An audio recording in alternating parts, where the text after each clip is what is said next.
Hello दोस्तों, आज लाए हूँ आपके लिए मैं कक्षा छठी का गणित विषय का पेपर जो कि राज्य शिक्षा केंद्र मध्य प्रदेश भोपाल द्वारा बनाया गया है। ये वार्षिक परीक्षा का पेपर ओरिजिनल पेपर है बच्चों, ठीक है। बिना किसी तरीके शुरू करते हैं। पहला प्रश्न है, सही विकल्प चुनकर उत्तर लिखिए, ठीक है।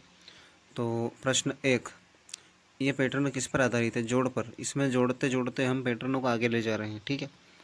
फिर प्रश्न दो, इसमें से संख्या 8 और 6 का सार्वगुणज क्या होगा? तो 24 होगा। 8 के पाढ़े में भी 24 आता है, 6 के पाढ़े में भी 24 आता है। फिर 1/7 वाले का मान ज्ञात करना है। तो ये 7 बार लिखा है, तो हम इसमें नीचे से हम एलसीएम लेंगे तो 7 आएगा और ऊपर सबको जोड़ देंगे तो 7 आएगा। 7/7 यानी कि 1, इसका उत्तर हो जाएगा 1। फिर सीधी संख्या रेखा 0 से दाईं ओर 5 कदम चलने पर 5 ही प्राप्त होगा, ठीक है बच्चों। और एक धनात्मक संख्या का योज्य प्रतिलोम एक ऋणात्मक संख्या होती है। प्रश्न 6 रिक्त स्थान। तो पहला है pattern 2A 3B 4C 5D E 6E 7F 8G। अगला पद क्या हो जाएगा? 8G। किसी पेंसिल का सिरा जितना नुकीला होता है उससे बनने वाला बिंदु उतना ही छोटा होता है। आयत का क्षेत्रफल होता है लंबाई गुणित चौड़ाई, और 2/7 और 3/7 का योगफल हो जाएगा 5/7। एक वृत्त का निर्माण करने के लिए कंपास यानी कि प्रकार नामक उपकरण का प्रयोग करना होता है। प्रश्न 11, 1, 7, 19 से 30 यह कौन सी संख्या का अनुक्रम है? इसका अगला पद ज्ञात करो। तो अगला पद होगा 61। अगला पद क्या होगा? 61 होगा, ठीक है। फिर इसके नीचे आपकी कक्षा में खिड़कियों में कितने कोण हैं? तो एक खिड़की में 4 कोण हैं, 4 समकोण है, ठीक है। क्या अपनी कक्षा में आप और समकोण देख सकते हैं? तो और समकोण नहीं दिख रहे, कोई बात नहीं। क्या हम हमेशा चित्र आलेख बना सकते हैं? यदि नहीं तो क्यों? तो हमेशा नहीं बना सकते, कभी कभी बना सकते हैं, ठीक है। संख्या वो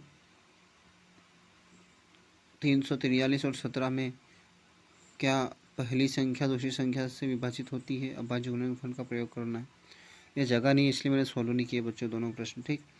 0 और 1 के मध्य कितनी भिन्न संख्याएं होती है? अनंत होती है। वृत्त में कितनी सममिति की रेखाएं होती है? तो वो भी अनंत होती है। फिर प्रश्न 17, रेखाखंड किससे कहते हैं? तो रेखा का वह भाग जिसके 2 अंत बिंदु होते हैं उसे हम रेखाखंड कहते हैं। 48 और 180 का HCF होगा बच्चों 12, क्योंकि 12 के पहाड़े से भी 48 कट जाएगा और 12 के पहाड़े से 180 भी कट जाएगा। एक पानी की टंकी कुल क्षमता 3/4 भर गई है। यदि टंकी का कुल क्षमता 12,000 लीटर है तो टंकी में कितना पानी है? तो 1200 × 3/4 जब हम करेंगे तो आंसर आएगा हमारा 900 लीटर, यानी कि अभी 900 लीटर भरी हुई है 1200 लीटर में से। फिर प्रश्न 20, सममिति कितने प्रकार की होती है? नाम लिखो। तो वो 3 प्रकार की होती है, रेखीय सममिति, घूर्णी सममिति, बिंदु सममिति। -11 + 12 प्लस माइनस का 13, इसको जब हमने हल किया तो आंसर आया -12। और 458 × 327 का गुणा कर बीजांक से उत्तर की जांच करो। तो गुणा तो करके हमने आंसर नहीं दिया, लेकिन ये जांच करने के लिए यहाँ पे जगह कम है, इसलिए हमने इसको छोड़ दिया। प्रश्न 23, अंकों 4703 का उपयोग करके 4 अंकों की सबसे बड़ी सबसे छोटी संख्या बनाओ और उन दोनों का योग बताओ। तो देखो, सबसे छोटी हो जाएगी सबसे बड़ी हो जाएगी 7430, सबसे छोटी हो जाएगी 3047, और इन दोनों का योग करेंगे तो 10,000, दोनों का योग करेंगे तो हो जाएगा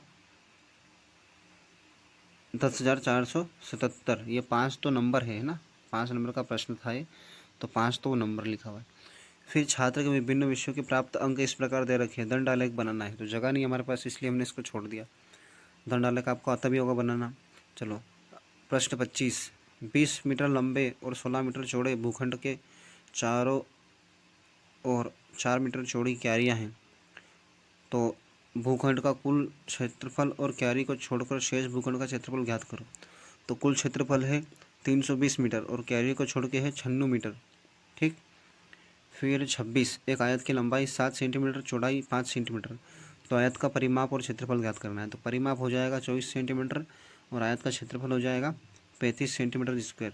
तो ये था बच्चों आपका कक्षा छठी का गणित विषय का पेपर। अगर वीडियो अच्छा लगा हो तो लाइक करो, शेयर करो। मिलते हैं अगले वीडियो में, तब तक के लिए बाय।